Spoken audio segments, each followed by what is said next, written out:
Hello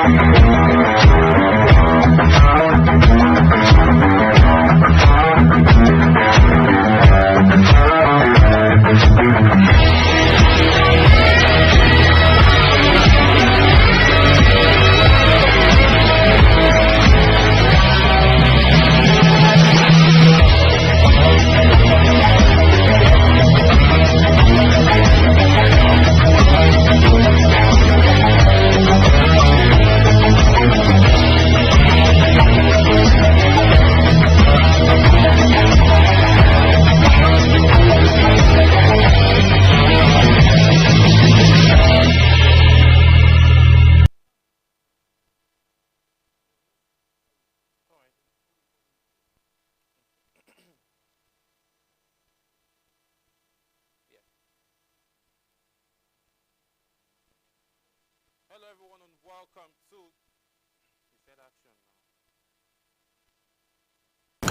Hello everyone and welcome to the program Talk Sports on Global Television. I am Samuel Odi and we'll be taking a very quick run. We'll start from the home base, then we'll move to Europe, and then we talk everything sports on Talk Sports here on Global Television.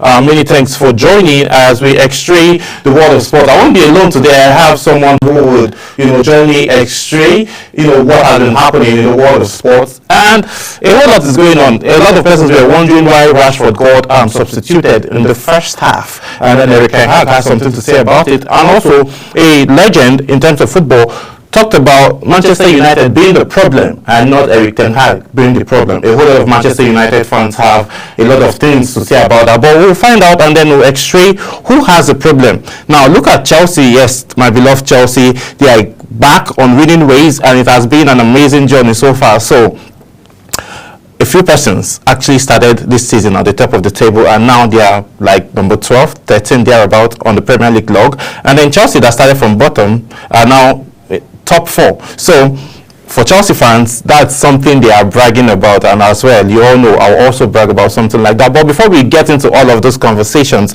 yes, let's talk a little bit about home volleyball and then grassroots, basically, where the technical director of Nigerian Volleyball Federation, Martin, says that the federation priority is to secure the tickets for the 2028 Olympic Games in Los Angeles and also participate in the 2026 All Commonwealth Games, which is set to happen. 2026 is just around the corner. But what have the Volleyball Federation been doing? We will find out, and then we'll x-ray if the support that they need are actually being gotten, and then we'll just hope that to see that they get to go represent Nigeria in the Olympics and as well as in the Commonwealth Games. We'll be going on a quick break. When we return back, I'll be introducing my guest who would help us analyze and then give us more insight about what is happening in the world of sports. Please do stay with us.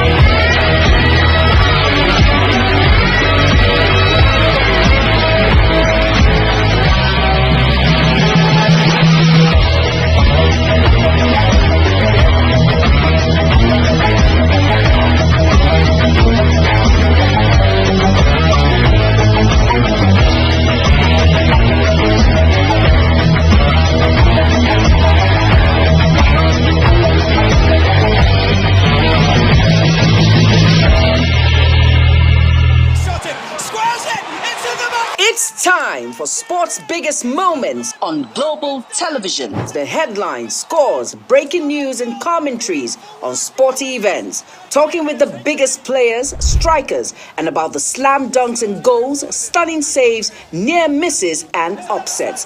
Let's talk about the greatest home runs, comebacks, knockdowns and victories. Talk Sports with the King of Sports, Anthony Momodu. Weekdays, 10 a.m. Don't miss out. Oh, that goal! Beautiful work from the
Yes, many thanks for staying with us. Now it's time for us to get into the conversation where we'll start, obviously, like I already mentioned, we're starting from the home front. But let me introduce my guest, Mr. Dixon Magzino, Don Dixon Magzino. Morning.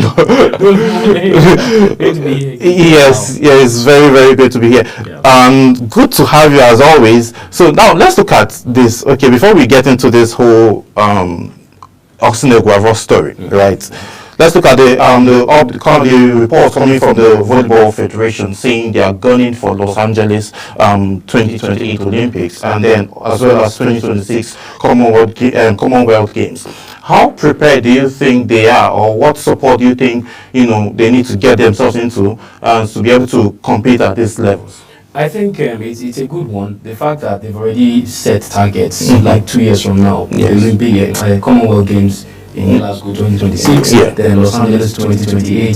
That shows that there's a long-term plan, and it means you have to start hitting the ground running immediately. What do I mean by this? The league has to be up and running. You have to also ensure that our volleyball club sides participate both in local continental events so that our players can be in tune with the dynamics of volleyball as it unfolds. I think possible the Volleyball Federation should look at the possibility of getting Nigerians out there that are in other countries Europe, in Poland, Russia, the United States, Brazil. Get those kind of players that have that international experience. And they can focus on the Commonwealth Games first, give a good account of themselves, then from there consolidate, go for more tournaments, play some of the strongest volleyball teams in the world, and definitely come 2028. If we qualify, we should be able to give a good account of ourselves. I'm not saying we would win the overall event, but it's a good step. At least if we can get to the semi-finals of the Olympic Games and Commonwealth Games, then that's a good point to start. Well, looking at those angles now, I think that is going to be a very, very good way to start. But don't all just need the fact that most of the times preparation has actually been problems for the athletes and late are able to camp late and all, but with this recent development we're hoping to see that they will make waves and then get those tickets. Now let's talk Super Eagles. This drama has been for so long, like what's really going on now? From Finidi George, Finidi George did what he could at the point he could do it, and then he decided to honorably leave after he had his back and forth with Victor Osimhen, which is yet to be settled, and a whole lot of persons are still bringing it up. But let's move away from that and then talk about Austin Eguavoen. In the nations of times being met support from the NFF. Why is he being specific about support from the NFF? Is it when you just get the job the NFF decides to hands off? Do you think that's one of the reasons why he's having all of this in his plan before he will be able to take the job? Right now he's the technical director of NFF. It means it's a full-time job. There's some form of job security, and it's being paid, I understand, by FIFA. So definitely, if you are leaving that kind of position, it means you have to get a watertight arrangement with the NFF. In other words, what are the goals? What are the short and long-term goals? Fortunately, he stepped in when the AFCON qualifier started last month, and we started well. We won our first match, we drew the second. The third and fourth matches we played next week in UAE and in Libya. So what it means is, okay, he knows that the whole AFCON cycle would end in November. Yes. The target now is the World Cup, because that is the real elephant in the room. Right now, Nigeria is sitting precariously in the second to last position on 3 points. We have matches against Rwanda, we have matches against South Africa and other countries, and we are far behind. We've not won any game. So definitely, he has to get a buy-in from the NFF. Okay. The way things stand, the Bafana of South Africa, they have almost like 4 home matches. So you can almost give and take that they've almost practically won the group. Now the question is, can the NFF give him a guarantee that if we don't get the ticket and we end up in the playoffs, would he still be allowed to remain? Pending also the outcome of Nigeria's participation at the AFCON in Morocco. So he's being very, very plain, blunt, and business-like, and I like it because I understand there was speculations that at a point he wanted to completely back off because they was going to get a pay cut. That was about 3 days ago. It's not been verified, but he has to have a clear-cut idea of how much am I earning. What are the limitations? Fortunately, the NFF was already giving him room to bring in Felix Ilechukwu and Omodede, so at least that is settled. He has already said, okay, for the CHAN, that's a home-based AFCON, he will want Ilechukwu and Omodede to have a clear shot at it because they know the league. So that is settled. So the real issue is the World Cup. Because you and I know that, give or take, we will qualify for the AFCON because if we beat Libya in Rio on October 11th, and the return match we get a win or draw, we're already basically in the AFCON. So the main target is the World Cup, and that is the one that he needs to get, so that Nigerians, because the last time he came in an entire brigade we already tossed off Gajan with war, but many people still blame Ogbonfon that we didn't go to Qatar 2022. So he doesn't know the situation whereby he is now being blamed that you came again, you brought your bad luck, your poor tactical decision, your camaraderie with the players and all what have you. So he needs to get that spelled out so that he can really have a shot. The good thing I must say is that the players know him. There's a good rapport.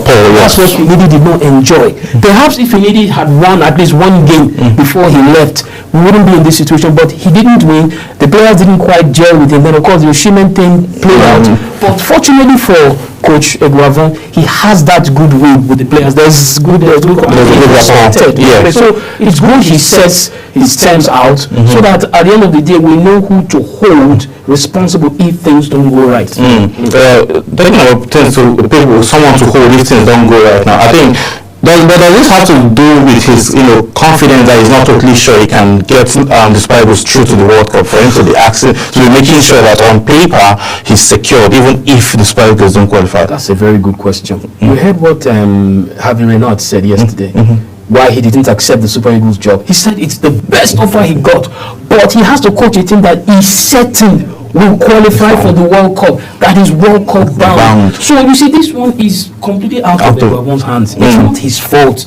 Let's just say we didn't start well, and maybe we kind of underestimated the teams we are playing. But the truth is, when other African teams come to play Nigeria, barring Cameroon, Egypt, Ghana, they come with the firepower. They come first thing low block. They sit back and create 2-3 layers of defense, and they know that Osimhen is your go-to man. And for some time, Nigeria has been playing a kind of counter-attacking game where Osimhen is left up front. Which is why I've said several times on this show, the Nidu has always been the issue. Now, Dele Bashiru, he seems to have taking control. He's giving Iwobi now a run for his money, thank God. So perhaps, if that can be sorted out, for me, I'm being realistic, we can finish runners up. Because, like I said, if we had won at least 1 or 2 of our home games, and even if we lost to Benin, we would have been on maybe 7 points. But now we're on 3 points. The South Africans have a head start. 4 home games at a stretch. So you have to look at the reality. It's not that he lacks confidence. He knows that Nigeria is in a very tight situation. I can tell you without mincing words, I would not be surprised even the German tactician may have looked at it that, can I achieve this thing? It's looking difficult. So let me know. And Nigerians, we are critical. We're not, especially on social media. Twitter Nigeria is hell. So it's not a place you want to be dragged. Before the cut of Twitter Nigeria and to pieces. So go just say that smart man, he wants everything special. Like say, look, it's not my fault. It's not my fault. This is what I made this on ground. So he's doing right. So let's give him the support. I like the fact that NFF, they actually gave him support. The players are with him, and let's just be patient. Okay, let's move away. Since it's looking as if he's just trying to have job security at the end of the day. Precisely. No matter what plays out, given the fact that sometimes these players will come with the mindsets that yes, we really want to play. Sometimes we'll just be wondering, wait, is it the coach that's having the problem or the player? So looking at all those angles now, Eguavoen is just trying to secure a job so that he will have something to fall back to if it doesn't work out. At least you have children. You have to. I'm not asking to feed, so you definitely to definitely, look at all those things and then focus more. The main focus for him is the fact that he wants a long-term contract, which is fact. So he has mouths to feed. He has wife, extended families, and all. And a reputation to protect too. Maybe even side chicks and all. So let's move on and then talk about Nigerian Professional League, where we have a few big names coming back to play, in their home team. That's talking about Ahmed Musa and Shehu Abdullahi back to rejoin Kano Pillars. What does this say to the league? Funny enough, this year the league has been so. We only played about 3-4 matches, but it's been so interesting. We have for the first time we're having more away wins. Just check the record here. Go to the very first match till now. 4 away wins and draws. Few home wins. It's anybody. So having Ahmed Musa and Shehu Abdullahi and now join Rabiu, the golden boy of Nigerian local football. Oh my God! And I can tell you that going to watch matches in Kano will be a delight, because even without Shehu Abdullahi and Ahmed Musa, the fans of Mesugida Kano Pillars, they are very passionate. It doesn't matter if they are having Clasico that day, Real Madrid, Barcelona. If Kano Pillars is playing in Kano, you are already sure of the culture. I must say something. I want to commend the Nigerian football, professional football league managers, those running it. I can say now categorically that there seems to be a rise of organic followership. You need to have seen the match Katsina United played against Ruby Stars. The fans chanting, and Kano Pillars in particular, Katsina United, Remo Stars, they have embraced the social media culture. So we're having banter.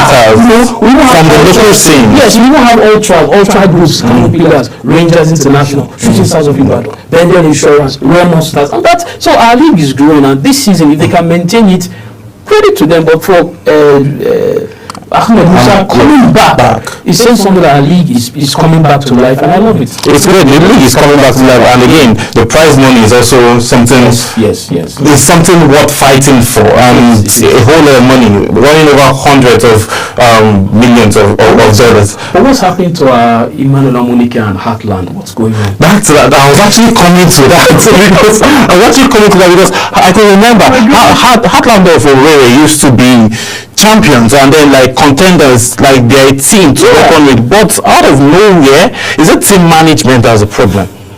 I don't know. I want to believe, because having somebody coach like Emmanuel Amunike, come on. Some people might argue that maybe because he just came in a month or two to the start off, but you would have expected that Heartland would have shown a stamp of Emmanuel Amunike's style of football, would have been seeing that kind of output in their play, but for some reason it's not playing out fine. Whereas look at Finidi George and Rangers, they're doing very well. We are seeing now that Finidi, his victory with Eyimba in the NPFL 2 seasons ago was not a fluke. You can see that Eyimba, his assistant that he led there, is doing something wonderful.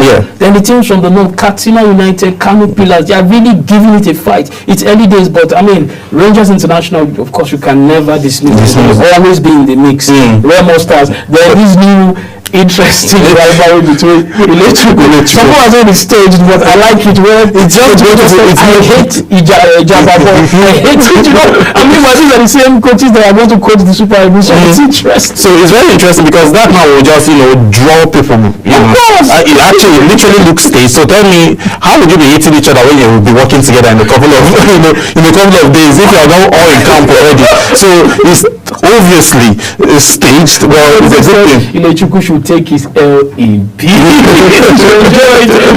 It's interesting. It's just interesting. Times for local football. Yeah, very interesting. So we'll be going on a very quick break, and then when we return back, we'll be going to find out what the problem really is. Is it Erik ten Hag as a problem, or Manchester United? Because now Chelsea is looking as if we don't have problems. Stay with us. We'll find out that after we return from this break.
It's time for sports' biggest moments on global television. The headlines, scores, breaking news, and commentaries on sporty events. Talking with the biggest players, strikers, and about the slam dunks and goals, stunning saves, near misses, and upsets. Let's talk about the greatest home runs, comebacks, knockdowns, and victories. Talk Sports with the King of Sports, Anthony Momadou. Weekdays, 10 a.m. Don't miss out. Oh, that goal!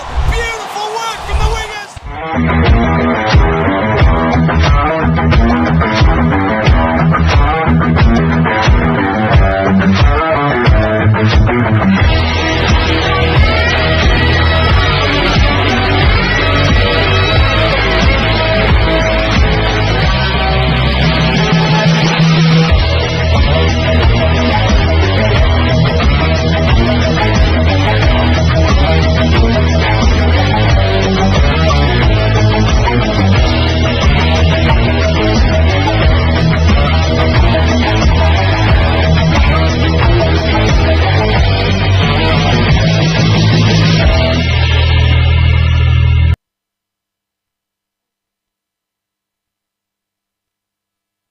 Yes, many thanks for staying with us, and we are moving on to Europe, and where we would start talking about Manchester United. I have a whole lot of Manchester United friends. They are my guys, OGs. Even the King of Sports himself is my guy. But now, fans have their problem, we all know. Players have their own problem, we all know. Now, two people now that we don't know who is actually to blame. Is it Erik ten Hag or Manchester United? Now, Dixon, Alpha.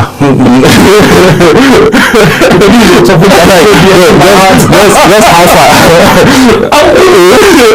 You know, this is one topic that when it comes, it brightens my mood. It's maybe the scenario what we have on ground. Yes. But continue, okay? Is it Manchester United or Erik ten Hag that is a problem now? See, let me just say this.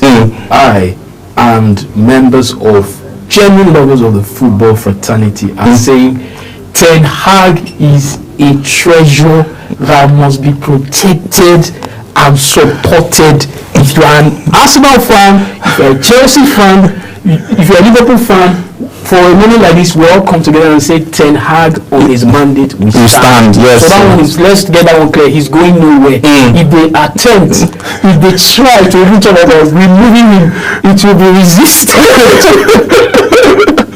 I'm just kidding. I don't know. It's. I think it's a deeper issue. I think it has something to do with the power dynamics behind the scenes. I was having a chatter with some friends online early this morning, and one of them, who is a ticket holding fan for Manchester, who even travels to Old Trafford from Nigeria, travels sometimes for the Champions League matches when they were in the Champions League. Now they're in Europa, right? Yes. Okay, so I couldn't even have a good night's sleep because Chelsea got kicked out of Europa. Now you're in Europa and your roof is leaking. It's so bad. I think the problem is that Man U the shadow of Sir Alex Ferguson is still looming large on that club. Okay. And it's affecting Ten Hag. Secondly, the old guard, I talk about the golden generation of Paul Scholes and the rest, they keep breathing down the necks of all Man U managers that have come in and out. Then thirdly, the owners themselves, there's something just wrong.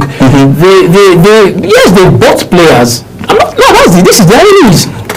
Like we Liverpool fans, we cry in our silent moments that we don't spend money on players. But Manchester United has spent over £1 billion, and yet something is not adding up. Some people will say, well, it's their turn to go through 30 years of hiatus like Liverpool, that they pass this baton forward.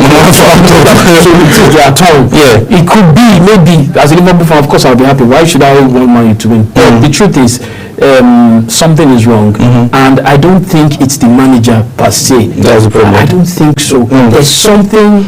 I know for Cristiano Ronaldo to scream like that in that interview with Piers Morgan. There's a culture that is just not right with Manchester United. And until that is sorted out, even if you kick out Ten Hag, like he said, hey, I've won trophies. He won Carabao Cup 2 seasons ago. He won FA Cup last season Against Manchester City. Against Manchester City. No, you can't say he has not won something. Yeah. But the thing is, practically speaking, all is not well. And I also think the scouting system of Manchester United is worrisome. Because you always tend to like go back to Ajax to pick players. Exactly. Now you see someone like Martial, you see someone like Rashford. Something is just going on a good day. Rashford just falling behind the pecking order for England for crying out loud. Yeah, he has. Yesterday, he also substituted, like I think after the first half, like during the sideline, that was when he got substituted. Then they had 2-2 draw that they played yesterday. So all of these angles now is just making me, when Van Nistelrooy was coming to be like the technical coach for the strikers, I was expecting to see a different kind of flair in the attacking force. But now him being around, there is literally like no difference. And I get worried, and then I still ask myself, was he placed there by Sir Alex Ferguson to just keep tabs of Eric Ten Hag? Because that's what it seems like, because of Eric Ten Hag must also say it here that he too has not handled some things well. He seems to also have human relations problem, and I can understand why. You see, if you understand the mentality of the Dutch people, they are very brutally frank. They are very blunt. They say things as they are, and if they don't feel right about something, they just go and you understand. And that if you are not the type that can manage that, there will be serious fracas. So the way he handled the Sancho matter, so he seems to also have that problem of man management. Okay. But you see, it goes beyond that. I mean, what can we say? Louis van Gaal was there; it didn't pan out right. Jose Mourinho, the special one, was shown the way out. Ole Gunnar Solskjaer, a hero, a legend for the same thing, could not hold forth. The German, Radcliffe is right. He also was there. Nothing came right. So the truth is, even I know the knives are out there. They are all saying, look, Ten Hag should go. He should take the chop. But is that the solution for Manchester United? Temporarily, you might say yes, but in the long term, I don't think so. Something needs to change behind the scenes. And I'm being honest, something needs to change behind the scenes. You threw away 2-goal lead against Porto. You were trailing 3-2. Bruno Fernandes got sent off. It's again. But you managed to get an equalizer and run away from Porto with a point. But now you only have 2 points from 2 games. That's not Manchester United standard. Let's be very honest. Jokes aside and rivalry aside, you don't expect that from Manchester United. Look at Chelsea. Chelsea is on a renaissance. They found their rhythm. Maresca. People were complaining, what is your style and how feasible is it? How long can it work? But we are seeing it now. Chelsea getting results back to back, please. And look, you see Palmer. The fact that Palmer was not used by Southgate, a lot of English fans will never forgive him for that. Because we are seeing it now that what Chelsea lacked all this time was a driver. They did not have someone to drive. And now, whether you like it or not, Palmer, his name is up there right now. He scored, initially they called him penalty merchant, tapping merchant. But no, you've seen some through passes, some wonderful strikes. The guy is good. As an Englishman, just 21, and the future is bright, and it's going to definitely be, for me, he should be a starter for the 3 Lions of England. Yeah, he should. He's a starter for Chelsea, and credit to them. I mean, they won 4-2 against Kent yesterday in the Conference League. Yes, so good one for them. So Manchester United, they need to look at themselves and know, like, something is wrong. We need to get back to winning ways. This is not who we are. We are better than this. Okay, looking at Chelsea now and then, looking at how the performance have been so far, do you think Chelsea can continue in this space, even in the Premier League? You know, the luck Chelsea has is they have a very young team. And you see that these boys just want to play football. What's your reaction to Sancho, being in Chelsea? I'm very impressed. He seems to have fitted in. That means Sancho wasn't even the problem with Eric Ten Hag. That's what I'm saying. You see that Sancho has played only like 3-4 games, and look at him. He has already made an instant impact. Even much more. It's like we are seeing the Sancho that plays for Borussia Dortmund coming out for Chelsea, and fantastic. So it shows that Maresca's manhandling is good. Initially, when he said some players would start, others would not, the eyebrows were raised. Yes. People like what's his name, Raheem Sterling, Chilwell, but you've seen that he has gradually integrated them into his team. Nicholas Jackson seems to have found his scoring boots, and the Nigerian boys there too are also running on fire. So definitely it's a great one for Chelsea, and I know one thing is for sure: if they continue like this, even if they don't go too far in the conference because of the many matches, they will definitely qualify for Champions League. I think that's the goal. At this rate, yes. At this rate, they will definitely. And for a team so young, credit. But we must also thank Pochettino. He laid the foundation last season. Yes. I wish he was even. I wish he continued. Yes, I wish he continued. The team was already finding its feet just before he left. Maresca came, initial wobbles, but now they found their feet. It shows that the foundation is right, and now Burnley can have some rest, because Chelsea fans have been aiming different arrows at him. You know nothing about football. Just go and face your American business and leave football for us. But at least so far so good. He will feel justified with the long-term contract he gave the players. And so maybe that's part of what's also working, because the players were like, okay, maybe in the next 2-3 years they don't have to think about leaving. So they are giving their all. So I guess it's working for Chelsea. Chelsea, I have good feelings for Chelsea. Of course, you have good feelings for Chelsea. Let's talk about Tottenham now, because looking at last season, how it was for Tottenham, and now they're beginning to find their feet. Yesterday they got a 2-1 win away from home. Do you think Tottenham now is beginning to find? They even give Manchester United and some of the few other big teams that have played in the Premier League a run for their money. Sure. Yeah. So do you think Tottenham too is beginning to find its feet? Yes. Nasolu's team seems to have settled down eventually. The first two matches in the Premier League were a bit problematic. They were like, it was just like, what's going on? Are you sure the coach will last to Christmas? We've seen that they've cleared the cobwebs, whatever it was. They are in their stride. They won the first match in the Europa last week. Won the second one, they win. So they are really firing on all guns. In fact, all the English teams, barring Manchester United, they seem to be doing well. I have to give it to them. Manchester City, Liverpool, they all seem to have been able to manage both the demands of the local scene and the continent. And so credit to Tottenham. Okay, I don't know if it's too early, but who do you think, which teams do you think will be the top, let's say top 4 in the Premier League? Top 4, without a question of doubt. Manchester City, Arsenal. Arsenal, for me, I think this is their season. Look, I think because they've learned two things now. They've learned to play, to adjust their tactics based on who they are facing. So what it means is if they are facing maybe a Brighton that is very fast, they kind of sit back, catch them on the counter. Likewise, when they are playing with Manchester City, they go gritty. They go dirty. Some people call it dark arts, led by the Ghanaian Partey. So they go with that. But if they are playing any other team, they play free-flowing champagne football. Look at how they decimated Paris Saint-Germain. I expected that. Yes. They beat them with ease. Beat them, like they beat them clearly.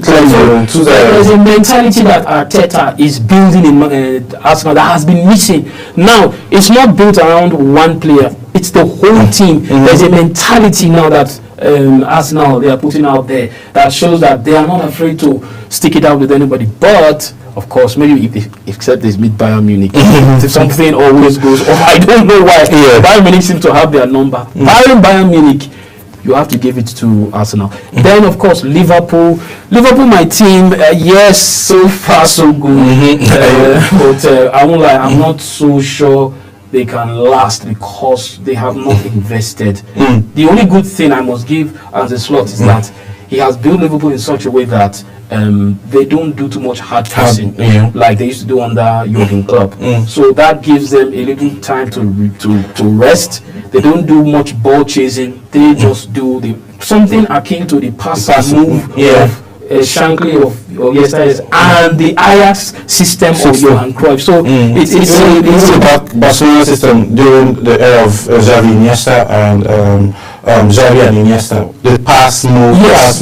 Tiki-taka. Yes, that slow build-up. And we've seen Hansi Flick doing that too with Barcelona. So for Liverpool, they are doing that. Aston Villa, Look at what they did with Bayern Munich. Give them credit.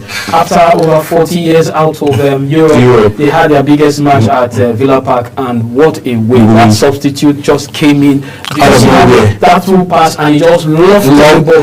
It was awesome. And of course, Martinez. For me, whether you like it, Martinez is one of the best goalkeepers in recent years. Yes. One in terms of his reflexes, even his drama, he brings in everything. You don't know what to expect from that guy. When it comes to penalty kicks, he's so confident. I don't know how he does. He's just always so calm and composed. Like, yes, okay, you're coming to my house, I'm comfortable. Like, it's just that you're not coming to score, you want to wait. This guy is not fidgeting. Now it takes a world-class kind of striker to be able to beat a goalkeeper at that point. So Martinez is superb. And so you get into Aston Villa. So my teams: Manchester City, Arsenal, Liverpool, Chelsea. Yes, definitely. Like I said, Chelsea, they're in the mix, whether you like it or not. They are definitely in the mix. They have a lot of players. They have energy. They have youth on their side, and they are all playing to instructions of Maresca. So definitely, it's going to be interesting for Manchester City. I'm seeing signs of a decline. What you are seeing now for Manchester City is the last legs of their best legs. The last legs of their best legs. What it means is that after this season, many of them, because it's not easy. The Premier League is very demanding. You are very physically fit, 24/7. So for people like Kevin De Bruyne and the likes, Walker, it's not easy, and you have to give them credit. Guardiola has tried, and if he decides at the end of this season to okay, I've called it quit, the man has achieved everything. He has literally achieved everything. If I were him, I would go into international football. I think that's where you should go. Him and Ancelotti, they've proven without that they are masters in this game.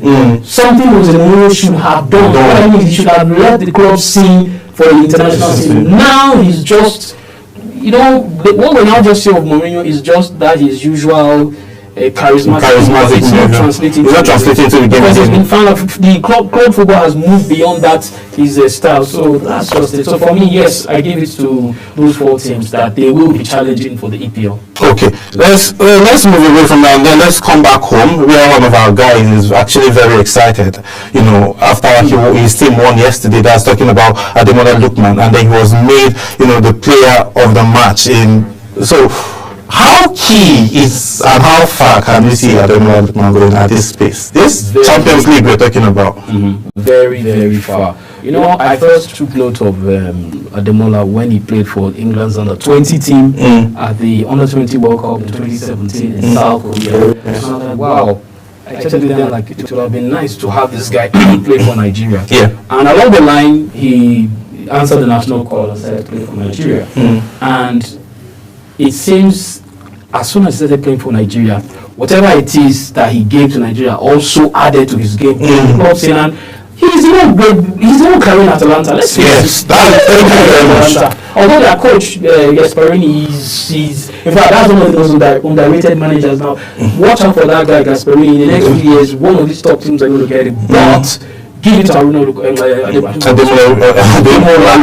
Lookman. Yes. He is very consistent. He's very strong. He can play from either wings. He can cross. He can head from his height. He can shoot. He has good footwork. So for me, this season, I see him definitely picking the CAF Player of the Year award. I don't see any other African players that would rival. Let's be very honest. I've heard some people mention Brahim Diaz. Brahim Diaz, he has not done much. He's in a big team, but it's not the team he played for.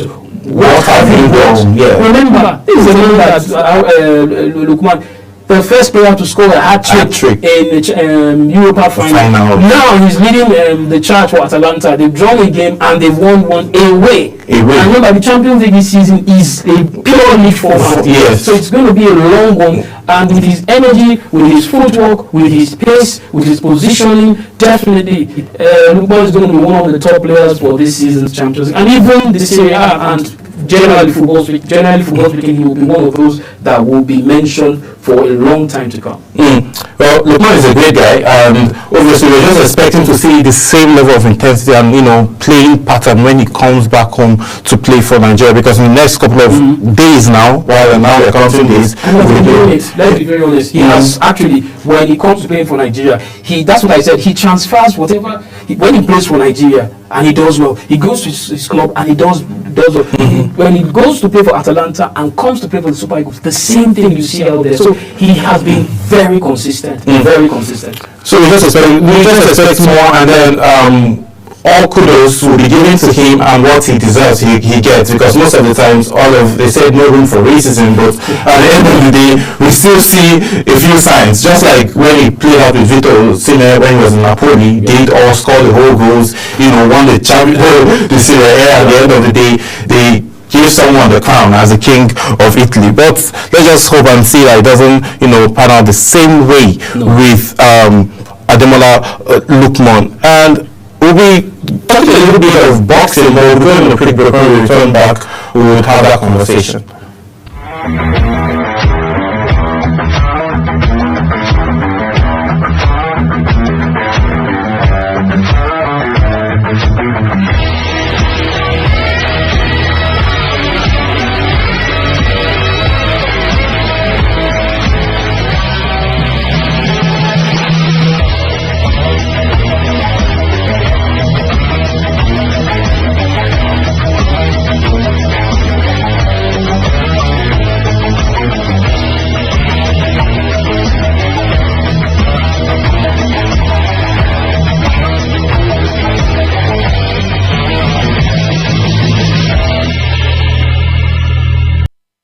Yes, let's as we wrap up, let's talk a little boxing before we run off the studio. Let's talk about Anthony Joshua. Yes, 2 weeks ago he won a fight.